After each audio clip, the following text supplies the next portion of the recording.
جیسا کہ آپ جانتے ہیں کہ دعا مانگتے وقت اللہ تعالیٰ کی حمد و ثنا کے بعد درود شریف پڑھنا دعا کی قبولیت کا سبب ہوتا ہے، کیونکہ ایک دفعہ درود شریف پڑھنے سے 10 رحمتیں آتی ہیں۔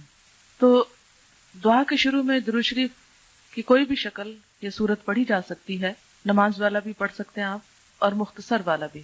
نماز والا چونکہ آپ کو پہلے سے آتا تھا، اس لیے یہاں میں نے ایک بہت مختصر قسم کا تحریر کیا تھا تاکہ آپ اسے سہولت سے یاد کر لیں اور اس کو زیادہ دفعہ بھی آپ اس کا ورد کر سکتے ہیں۔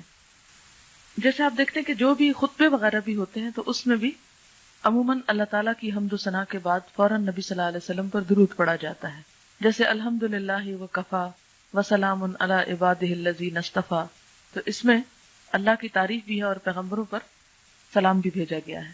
اسی طرح یہاں پر بھی، تو اس کو میں پڑھتی ہوں اور آپ اسے دہرا لیں، پھر ہم آگے چلتے ہیں۔ اللہم صلی علی محمد وبارک وسلم۔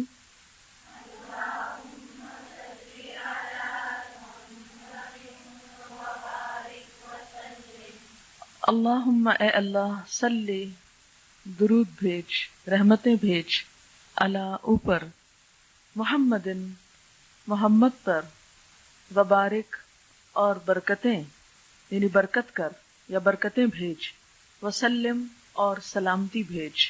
اللہم صلی علی محمد وبارک وسلم۔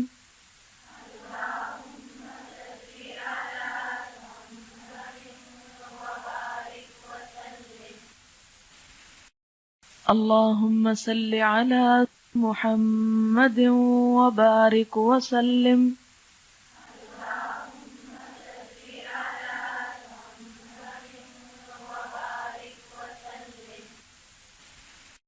دعا مانگتے وقت اللہ تعالیٰ کی حمد و ثنا کے بعد درود شریف پڑھنا دعا کی قبولیت کا سبب ہوتا ہے۔